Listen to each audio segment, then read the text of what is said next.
9월 26일 화요일 하나님 말씀 히브리서 12장 12절부터 17절까지 말씀입니다. 함께 같이 교독하겠습니다. 그러므로 피곤한 손과 연약한 무릎을 일으켜 세우고 너희 발을 위하여 곧은 길을 만들어 저는 다리로 하여금 어그러지지 않고 고침을 받게 하라. 모든 사람과 더불어 화평함과 거룩함을 따르라. 이것이 없이는 아무도 주를 보지 못하리라. 너희는 하나님의 은혜에 이르지 못하는 자가 없도록 하고 또 쓴 뿌리가 나서 괴롭게 하여 많은 사람이 이로 말미암아 더럽게 되지 않게 하며 음행하는 자와 혹 한 그릇 음식을 위하여 장자의 명분을 판 에서와 같이 망령된 자가 없도록 살피라. 너희가 아는 바와 같이 그가 그 후에 축복을 이어받으려고 눈물을 흘리며 구하되 버림바가 되어 회개할 기회를 얻지 못하였느니라. 아멘. 이것은 하나님의 말씀입니다. 어제 본문에 현실의 고난을 통과하는 하나님의 사람이 어떻게 살아야 하는가에 대한 이야기를 함께 나누었죠. 의심과 회의를 버리고 불신앙을 버리고 인내함을 가지고 예수 그리스도를 바라보고 생각하면서 고난을 통과해야 된다. 이게 첫 번째 메시지였고, 두 번째는 뭐냐 하면 고난에 대한 개념을 바꿔야 한다. 고난은 하나님께서 아들로 생각하시는, 자녀로 생각하시는 사람들에게 그들의 믿음을 더 강한 믿음, 더 성장하는 믿음, 더 성숙한 믿음, 더 넓고 깊은 믿음으로 만들어 가시기 위해 하나님께서 주시는 징계다. 그러므로 고난은 피해야 될 것이 아니라 고난은 통과해야 하는 훈련이다. 그 고난을 통과하면 통과한 자에게 주시는, 즉 믿음의 경주를 마친 자가 받게 될 의와 평강의 열매, 상급이 있을 것이다. 그러므로 그것을 기억하면서 고난의 현실을 피하지 말고 고난의 현실을 믿음으로 잘 극복해내라. 이것을 도전했죠. 오늘 본문에도 고난의 현실을 통과하는 사람이 적극적으로 해야 될 일 세 가지와 적극적으로 피해야 할 세 가지를 오늘 본문에서도 이야기를 합니다. 몇 가지만 좀 살펴보도록 하겠습니다. 12절 말씀, 13절 말씀 같이 읽겠습니다. 시작. 그러므로 피곤한 손과 연약한 무릎을 일으켜 세우고 너희 발을 위하여 곧은 길을 만들어 저는 다리로 하여금 어그러지지 않고 고침을 받게 하라. 그러므로라고 했으니까 어제 마지막 본문하고 이야기를 해야죠. 고난 중에도 믿음의 경주를 마친 자에게 하나님이 주실 상급이 있음을 바라고 중간에 낙심하고 포기해서 이 믿음의 경주를 포기하고 주저앉은 사람들이죠. 그들이 예수 그리스도의 십자가의 믿음을 저버리고 모세시대 율법으로 돌아가려고 했던 사람들이잖아요.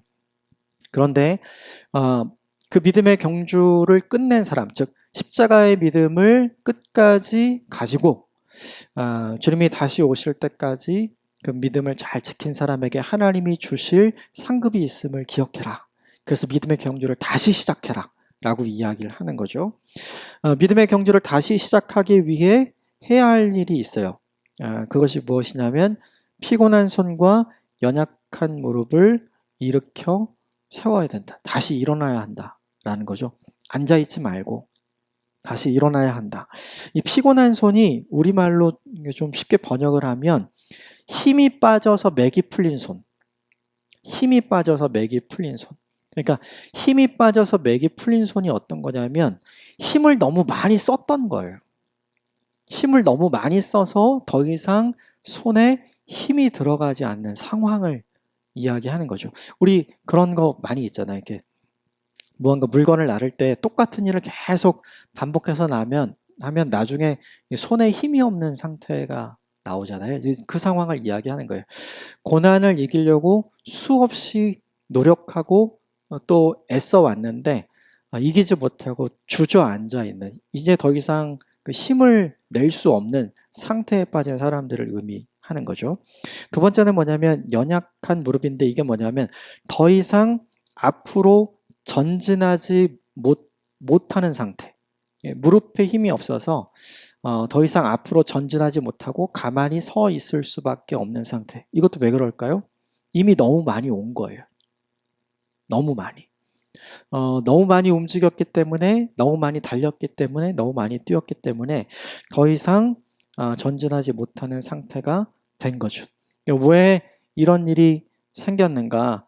고난이라는 큰 장애물, 고난이라는 큰 짐이 이 사람들의 마음과 이 사람들의 일상을 완전히 눌러버린 거죠. 우리도 그런 경우 있잖아요. 걱정과 근심에 눌리는 경우. 현실적인 장애와 어려움 때문에 마음과 생각이 완전히 꽁꽁 묶여있는 경우. 그런 경우가 있잖아요. 그런데 그때 이렇게 하래요. 뭐라고 얘기하냐면 일으켜 세우라. 그때 다시 일어나야 한다. 그때 다시 전진해야 된다. 그때 다시 손을 털고 손에 힘을 줘야 한다.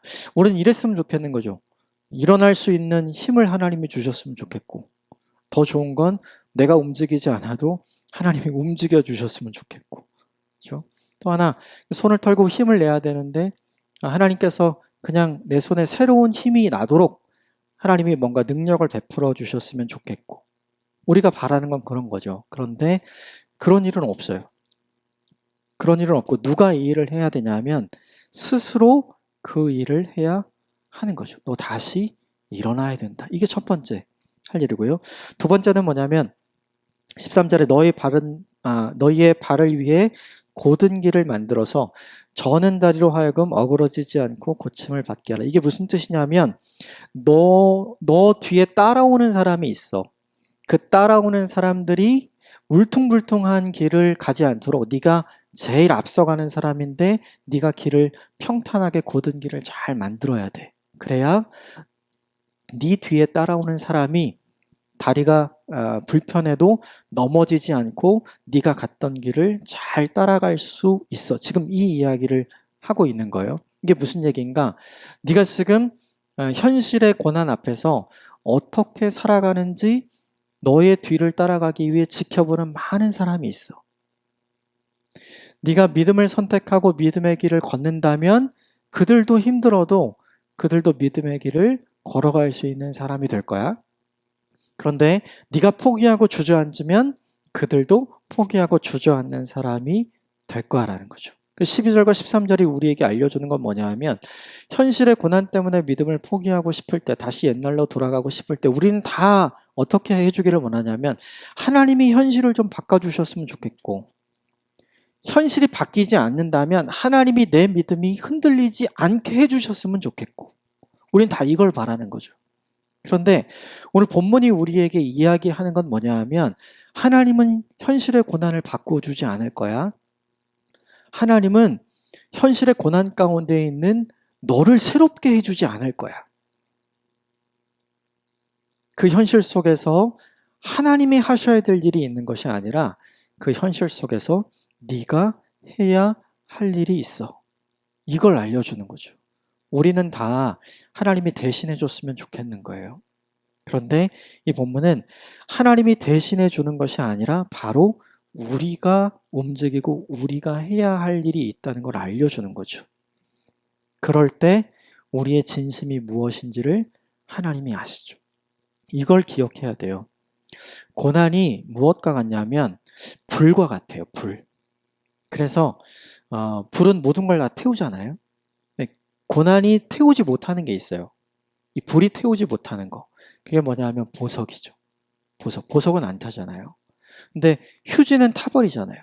그러니까 우리의 믿음이 휴지처럼 잘 타버리는 믿음인지 아니면 보석처럼 불 속에 있어도 전혀 타지 않고 그대로 영롱하게 빛나는 믿음인지는 불 속에 들어가야 알 수 있는 거죠. 고난이 그런 역할이에요. 우리 인생에 찾아오는 고난이 뭘 보여주냐면 이 본문에서 피곤한 손과 연약한 무릎을 일으켜 세울 수 있는 믿음을 가진 나인가, 그렇지 않은가를 보여주는 거죠.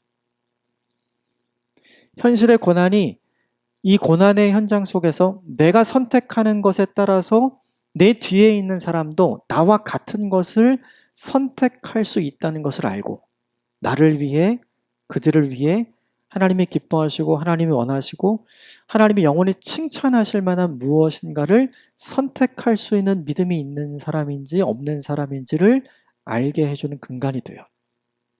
그러므로 되게 중요한 게 하나 있어요. 고난은 뭐냐면 리트머스 시험지 같은 거죠. 우리의 믿음이 어떤지를 잘 알려주는 거예요. 그 고난의 때에 하나님께서 이 본문을 통해 우리에게 말씀해 주시는 것이 있죠. 경주를 끝내는 건 내가 끝내게 해주는 게 아니라는 거예요.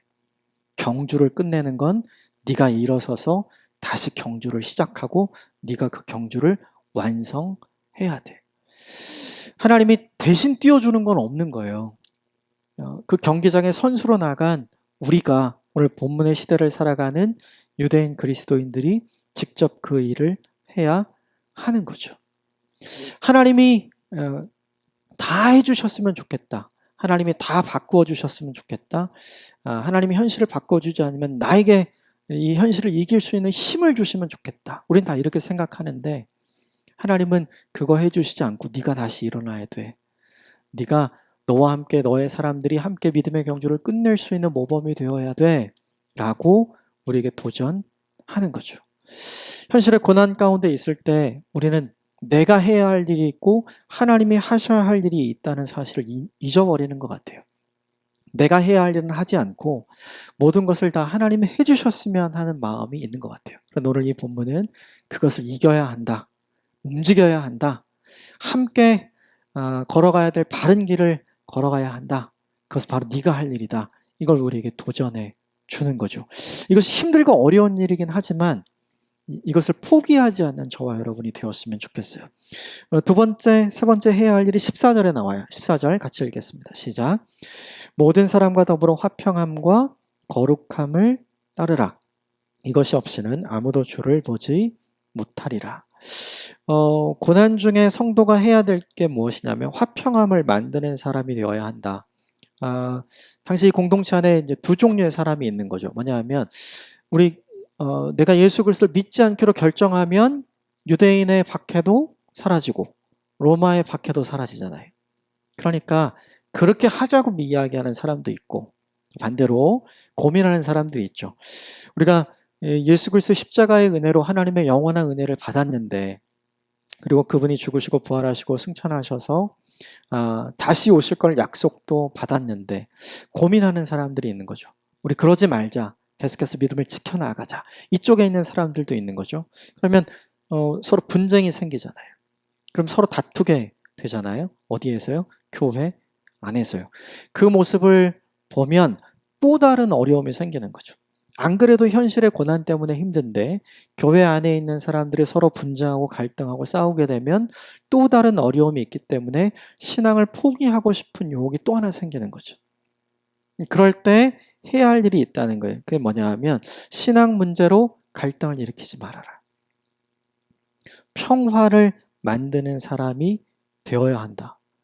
이 본문을 보면 생각나는 말씀이 하나 있어요. 마태복음 5장 9절에 하나님께서 이렇게 말씀하셨죠. 화평케 하는 자는 복이 있느니 하나님의 아들이라 불려질 것이다. 그렇죠? 고난 중에 성도는 자기만 생각하기 쉽잖아요. 내 의견이 옳다. 이것만 얘기하기 쉽죠. 내 의견이 옳다는 걸 증명하려면 네가 틀렸다는 걸 증명해야 되고 그걸 틀렸다는 걸 하기 위해서 해야 될 일은 싸워서 이기면 돼요. 그래서 오히려 고난 때문에 힘든데 오히려 교회 안에서 다툼이 생기니까 또 다른 더 큰 어려움과 문제가 생겨나게 되는 거죠. 이것은 믿음을 성숙하게 하거나 성장하게 하거나 믿음을 견고하게 하는 데 도움이 되기보다는 오히려 마이너스가 되게 하는 요인이 되잖아요. 그래서 그 일을 하지 말라. 이렇게 이야기하는 거고요. 두 번째는 뭐냐면 거룩함을 따르라 이렇게 얘기하는 거죠. 사람들이 이렇게 생각하는 사람이 있었던 거예요. 이렇게 힘든데 이 믿음을 지키고 사는 것이 무슨 의미가 있냐. 이렇게 생각하는 거죠. 십자가의 은혜를 받고 양심과 마음과 생각의 변화를 받아 주님이 우리에게 나를 따르라고 이야기했던 그 삶을 구별되이 살았던 사람들이 있잖아요. 그런데 그런 사람들에게 하나님이 주신 은혜와 복이 임한 것이 아니라 그런 사람들에게 현실의 고난과 박해가 계속됐잖아요. 그러니까 사람들에게 이런 생각이 드는 거죠. 이렇게 살아서, 이렇게 구별된 인생을 살아서, 이렇게 믿음의 인생을 살아서 내게 유익한 것이 무엇이냐? 아무 의미가 없어 보이는 거죠. 그래서 사람들이 거룩하게 사는 것을 포기하고 내 마음대로 사는 것을 선택하려는 움직임이 있었던 거죠. 근데 이 본문 말씀에서 생각나는 하나님의 말씀이 하나 더 있죠. 마태복음 5장 8절에 예수님께서 이렇게 말씀하셨어요. 마음이 청결한 자는 하나님을 볼 것이다. 그래서 오늘 본문에 화평함과 거룩함 이 두 가지를 잃지 않아야 주님을 보는 사람이 될 것이다. 교회 안에서 서로 의견이 달라서 새로운 분쟁을 만들지 마라. 그 분쟁을 만들지 않아야 함께 주님을 볼 수 있는 믿음의 공동체가 될 수 있다. 내가 이렇게 구별되게 거룩하게 믿음을 지키면서 살아봐야 무슨 의미가 있느냐라고 말하지 말라. 그 믿음을 잘 지키면서 자신의 삶을 잘 지켜갔던 그런 믿음의 선배들이 있음을 기억해라. 결국 그들이 하나님을 보았던 것처럼 그렇게 살기로 결정하는 너희들도 하나님을 보게 될 것이다 라고 이렇게 이야기를 하고 있는 거죠. 가장 좋은 예가 우리가 히브리서 11장에서 보았던 첫 번째 믿음의 사람의 예, 아벨이 그런 사람이었잖아요. 결국 12절부터 14절까지는 고난의 시대를 살아가는 성도와 교회가 해야 할 세 가지를 이야기해 줍니다. 다시 일어나야 된다. 그리고 너 뒤에 함께 따라가는 사람이 있음을 기억하고 네가 믿음의 길을 잘 개척해가는 하나님의 사람이 되어야 한다. 이게 첫 번째. 두 번째는 뭐냐면 고난 때문에 서로 의견이 달라서 싸우는 사람이 되지 말아라. 화평을 만드는 사람이 되어야 한다. 세 번째는 뭐냐면 이렇게 믿음을 지키고 경건하게 거룩하게 사는 것이 무슨 의미가 있는가. 현실의 고난이 사라지지 않기 때문에 이렇게 생각하는 사람이 있을 수 있는데 예수님이 이야기하신 말씀을 기억하고 아벨의 삶을 기억해서 이 거룩함을 잘 지키는 인생을 살아야 한다라고 이야기하는 거죠. 이것이 저와 여러분에게 새로운 도전이 되었으면 좋겠어요. 그 이후에는 하지 말아야 할 일 세 가지를 얘기합니다. 15절 같이 읽겠습니다. 시작. 너희는 하나님의 은혜에 이르지 못하는 자가 없도록 하고 또 쓴뿌리가 나서 괴롭게 하여 많은 사람이 이로 말미암아 더럽게 되지 않게 하며. 첫 번째는 뭐냐면 하나님의 은혜에 이르지 못하는 자가 없도록 하라.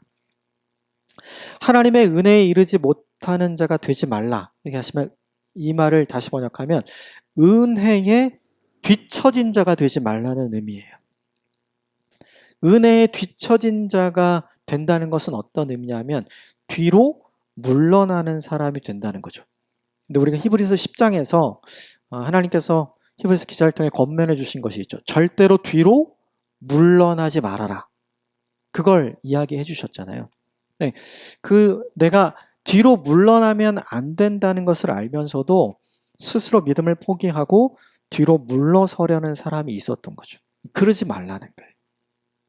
절대로 하나님이 너에게 약속하신 그 하나님이 신실하심을 믿고 지금은 아무것도 되는 것이 없는 것처럼 보여도 믿음의 증거를 가지고 살지 않고 믿음의 약속을 가지고 살았던 믿음의 선배들, 11장에 등장하는 믿음의 선배들을 기억하면서 절대로 물러서지 말아라. 믿음을 포기하지 말아라.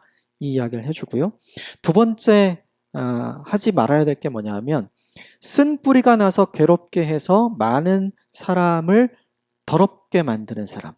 이게 무슨 뜻이냐면 믿음을 내가 계속해서 유지할 것인가 믿음을 포기할 것인가 사람들 고민했잖아요. 먼저 믿음을 포기하고 모세율법을 따라 성전과 성소에서 다시 제사를 드리는 이전으로 돌아가기로 결정한 사람이 이렇게 해도 아무런 문제 없어. 내가 이런 결정을 한다고 해서 어떤 특별한 일이 생기는 것도 아니야 라고 이야기를 하면서 사람들에게 악한 영향력을 주어서 함께 이전으로 돌아가게 만드는 주동자가 되지 말라는 의미죠. 악한 영향력을 주는 자리에 서지 말아라. 이게 뭐냐 하면 두 번째 해야 할 일이에요. 세 번째 해야 할 일이 있어요. 그게 15절과 16절에 나옵니다. 16절과 17절에 나와요. 16절, 17절 같이 읽겠습니다. 시작. 음행하는 자와 혹 한 그릇 음식을 위하여 장자의 명분을 판 에서와 같이 망령된 자가 없도록 살피라. 너희가 아는 바와 같이 그가 후에 축복을 이어받으려고 눈물을 흘리며 구하되 버린 바가 되어 회개할 기회를 얻지 못하였느니라. 16절에 보면 에서의 이야기가 나오죠. 에서를 닮지 마라. 에서와 같은 사람이 되지 말아라. 에서의 특징을 이야기해주는 첫 번째는 뭐냐면 음행하는 자, 즉 육신의 쾌락을 추구했던 거죠. 현실에서 고난이 많아지면 사람들에게 나타나는 현상이 있었던 거예요. 그것이 뭐냐 하면 이 현실의 고난을 참아낼 수가 없으니까 이 현실의 고난을 상쇄하고 극복할 방법으로 사람들이 음행을 저질렀던 거죠. 이 시대의 사람들이. 그래서 현실의 고난을 잊기 위해 다른 종류의 쾌락, 다른 종류의 기쁨을 사람들이 찾으려고 했던 시도들이 사람들이 많이 있었던 거예요, 실제로. 그래서 그런 일을 했었던 에서와 같은 사람이 되지 말라고 이야기를 한 거고, 두 번째는 뭐냐 하면 장자의 명분을 소홀히 여겼던 에서처럼 되지 말라, 이렇게 이야기하는 거죠. 즉 장자의 명분을 하나님께서 에서에게 준 거잖아요. 그 굉장히 중요한 건데 에서는 그것이 굉장히 중요한지 몰랐죠. 중요하게 생각하지 않았어요. 그래서 팥죽 한 그릇과 그것을 바꾸는 잘못된 선택을 하잖아요. 이게 뭐냐면 십자가에서 주신 온전한 은혜를 가장 중요하게 여겨야 되는데 그것을 중요하게 여기지 않는 생각, 마음, 선택을 에서처럼 하는 사람이 되지 말라는 거죠. 다시 말하면 영적인 분별력을 갖고 있는 사람이 되어야 되는데 에서처럼 영적인 분별력이 없는 사람이 되지 말라는 거예요. 왜 그랬냐면 나중에 에서가 깨닫게 되죠. 저 장자의 명분이 얼마나 중요한지를 알게 되잖아요. 그래서 아버지께 나도 축복해달라고, 장자의 축복을 해달라고 매달렸지만 그가 야곱에게서 장자가 받을 수 있는 축복의 기도를 결국 받지 못하게 되죠. 그래서 눈물을 흘리면서 구했지만 결국 그것을 받지 못했다. 그때 돌이키면 늦는다라는 걸 이 본문이 우리에게 이야기를 해주는 거죠. 우리가 좀 생각해 봐야 될 게 있어요. 고난의 시간을 통과하는 신자들 중에 두 종류의 신자가 있는 거예요. 첫 번째는 뭐냐면 다시 일어나서 바른 길을 가고자 하는 사람들, 싸우지 않고 화평함을 만들어 가고자 하는 사람들, 이렇게 살아서 뭐해? 라고 생각하지 않고 끝까지 믿음을 지키며 하나님이 주신 거룩함을 지키려고 하는 사람들도 있었고, 오늘 본문 15절부터 17절에 있는 것처럼 스스로 은혜에 뒤처진 사람이 되어서 뒤로 물러나는 것을 결정하는 사람, 그리고 주동자가 되어서 이렇게 해도 아무 일도 생기지 않는다 라고 이야기하면서 다시 옛날로 돌아가자 라고 악한 영향을 끼치는 사람이 되는 사람, 그리고 마지막으로 현실의 고난을 잊기 위해서 음행에 빠지거나 정말로 내가 붙잡고 소중하게 간직해야 될 것이 무엇인지 영적인 분별력을 잃어버린 사람이 실제로 현실 가운데 있었던 거죠. 그런데 그럼 우리가 생각해 봐야 될 게 있어요. 그건 뭐냐면 이 두 부류의 사람들을 하나님이 똑같이 대하면 하나님이 아닌 거죠. 이 두 부류의 선택을 한 사람을 하나님이 분명하게 다르게 대하실 것이기 때문에 전자는 계속해서 해야 된다고 이야기하고 후자는 절대로 하지 말아야 한다고 이야기를 하는 거잖아요. 이것을 기억해야 돼요. 오늘 본문에 12절부터 14절까지 나온 세 가지, 다시 일어나서 바른 길을 가야 한다, 싸우지 말고 화평함을 만드는 인생이 되어야 한다, 포기하지 말고 하나님이 주신 거룩함을 지키는 인생을 살아야 한다, 그렇게 살았을 때 하나님이 내게 주실 특별한 은혜와 구별된 상이 무엇인지를 생각해야 하는 것이고, 또 하나 15절부터 17절에 이른 것처럼 절대로 뒤로 물러나서는 안 된다. 절대로 악한 영향, 잘못된 선택의 주동자가 되어서는 안 된다. 에서처럼 영적인 분별력이 없는 사람, 음행에 빠진 사람이 되어서는 안 된다고 강조하잖아요. 그렇게 했을 때 하나님께서 나를 어떻게 대하실 건지를 생각해야 되는 거죠. 그렇게 했을 때 앞에 12절부터 14절까지 이야기한 내용을 실천하고 선택해서 행한 사람에게 주신 은혜와 상을 이 15절부터 17절에 하지 말라고 한 것을 한 사람에게 똑같이 하나님께서 주시지 않는다는 걸 기억해야 한다는 거예요. 그러므로 오늘 이 본문에선 두 가지를 좀 기억했으면 좋겠어요. 뭐냐면 똑같이 고난을 통과하는데 선택이 다른 사람들이 있다는 거죠. 하나님이 기뻐하시는 선택이 있고 하나님이 기뻐하지 않는 선택이 있어요. 하나님이 기뻐하는 선택은 계속해서 지켜가는 사람이 되면 될 것이고 하나님이 기뻐하지 않는 선택은 그것을 선택하지 않는 돌이키는 사람이 되면 되겠죠. 이게 오늘 본문이 우리에게 보여주는 메시지인 거죠. 또 하나 구체적으로 생각하는 건 뭐냐면 전자를 선택했을 때와 후자를 선택했을 때 하나님께서 나를 대하시는 것이 분명히 다를 것이다. 그러므로 영원을 생각해서 지금 내가 무엇을 선택해야 할지는 너무나도 자명한 거잖아요. 그래서 현재 고난과 어려움 때문에 영원을 잊지 말아야 한다라는 메시지가 오늘 본문에 등장하는 두 번째 메시지인 거죠. 성도가 고난 중에 해야 할 일이 있다고 말씀하셨고 피해야 할 일이 있다고 말씀하셨어요. 이것을 우리의 삶에 잘 적용하는 오늘 하루 살았으면 좋겠고 우리 인생을 그렇게 만들어 갔으면 좋겠습니다. 함께 기도하겠습니다.